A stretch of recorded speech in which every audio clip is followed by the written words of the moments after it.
The Dark Muses, the new gods of the Dark Aeldari. In the wake of the death or retreat of their gods, the Dark Aeldari have begun to turn to others to worship. Ever vain, this has become the best of themselves, a group known as the Dark Muses. We're going to go through them here and explain who each of them are and how this self-worship began. Let's begin. So what are the Dark Muses, or who? Though the Dark Aeldari typically do not worship anyone apart from themselves, they do pay homage to those they respect. Vaunted warriors or dark artists may become revered amongst their own kind. In this way, truly mighty Dark Aeldari have become almost folkloric figures. They are known collectively as the Dark Muses, which are figures of terrible power. Now let's look at some of the history, how they were established before we take a look at each one individually. They are, at this time, an empire. The Eldari are empowered by their supreme technology. They enjoy every luxury and pursue every curiosity. But over time this fades, pleasure cults spread through their society, and the pantheon of Eldari gods is gradually abandoned in favour of personal deification and insane excess. The Gestalt psychic outpouring from their descent into perverted madness nurtures a new deity in the warp. In time, those changes become drastic, and Eldari go into a full-blown religious war. Pleasure cults and followers of the Dark Muses started roaming the galaxy in their literal and metaphysical crusade against the worshippers of Eldari gods. Then Slaanesh is born of this excess, and the Drukhari seek the port city in Commora to protect themselves, and the Dark Muse cults carry on the cult of pleasure there. Things escalate, including their worship of the Dark Muses, those lesser powers of the Eldari pantheon who epitomise carnal and selfish vice. The architects and masters of the New Order rise so sharply in influence that they are able to claim vast areas of the labyrinth dimension of the webway as their personal domains. Commora, largest and most lawless of the webway's port cities, becomes synonymous with vice and decadence. The forefathers of the Drukhari are born. Now, the first Dark Muse, Shemesh, is favoured by assassins and murderers. Shemesh, Lord of Poisons, the treacherous brother of Same-Han, the cosmic serpent. Whereas with other muses, they are Dark Aeldari that are worshipped, with Shemesh, he was already established as a minor god. The Harlequins, a type of Eldari who worship Kegarak, the laughing god, and who escaped the fall and death of the Eldari gods. They perform the Eldari myth cycles, and Shemesh has a place in them from the 8th edition Codex Harlequins. To become a Harlequin means erasing all that has come before, be it friends, family, path or purpose. However it happens, once an Eldari becomes a Harlequin, every aspect of their old identity is erased. Each joins a light, twilight or dark troop and assumes a new role at the behest of their troop master.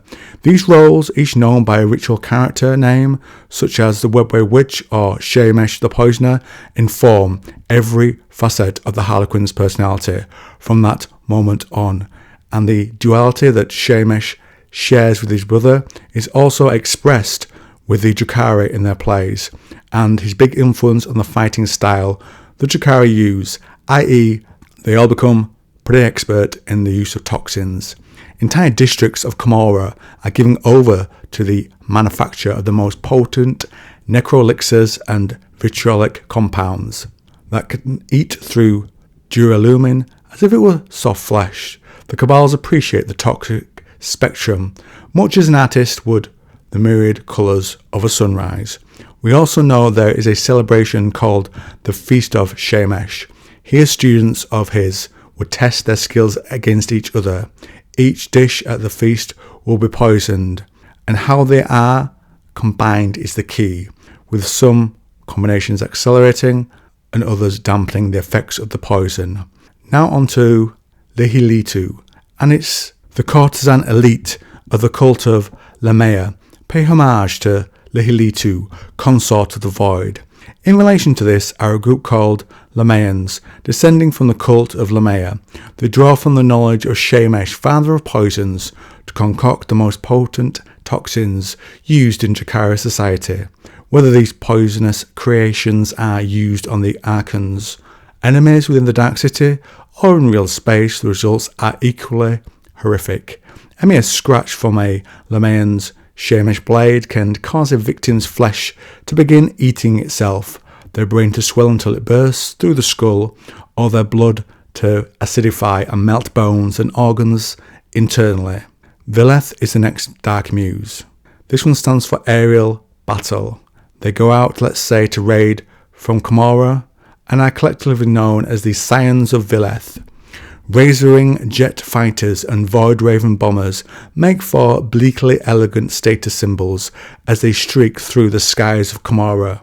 Those who pilot them have most often fought their way up from the toroid arenas and are so monstrously proud of their ascendance that they worship and become known as the Scions of the Dark Muse of towering arrogance, Veth. Now they tend to lead solitary lives as aerial hunters amid the highest spires of the Dark City. Most choose to exploit their infamy and hire their services out to those cabals, witch cults and homunculus covens willing to meet their absurdly decadent demands.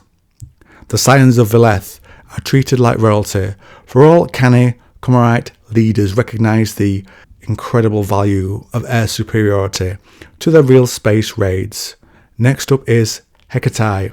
Her area of influence are witches. On the eve of battle, many traditionalist witch cults invoke the red crone Hecai, one group in the name of the Dark Muses, whom they serve.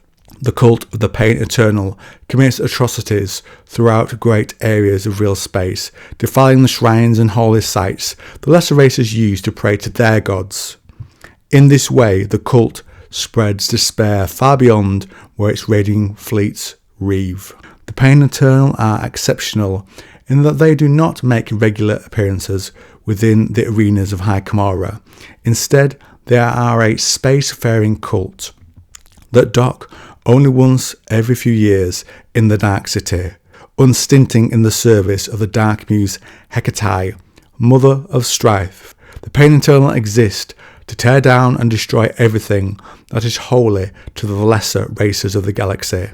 Acts of anarchy and despoilment are held as a kind of inverse worship for the Pain Eternal, for they believe in a higher reward than the adulation of the crowd. And next is Quala, sub-named the Mistress of Blades. I can't find much else on her. She's invoked by witches, and is pretty good with the blade. That's all I have for you on that one. Now the most well-known Dark Muse and the newest of the Pantheon, Vect. He orchestrated to get himself into this position. He's the cunning, ruthless leader of Camorra. Now to be counted amongst the ranks of the Muses, you must die. How did he get there? When Camorra is invaded by demons during a disjunction, that's when the barrier between the webway and the warp break down. Chaos hit Camorra. It broke the grip of Vect, with the many warring factions moving against each other. This was a prime time for people to be assassinated, and Vect is one of them, murdered by mandrakes, and all the parts of him that a homunculi could use to bring him back are also destroyed apparently. A wake is prepared for him. Many attend. When the Harlequins attack, the Archons in attendance join in the fight, and forces are split. And it is then, as the blood flows, that Vect rises from the centre of the arena, alive. Those who sided with his forces are brought back to his enemies also, but they are remade into monsters to service Vect. So this was all a plant, a way for him to remove those in power at the top who were in opposition to him. And it's here he declares himself a living Dark Muse. And that's the last of them. Vect now was worshipped and had positioned himself to be a powerful opposite figure to the growing strength of the Ynnari religion as they are trying to fully awaken the Eldari god of death, Iniad. And if you like this video on the Dark Aeldari, I think you should try this one.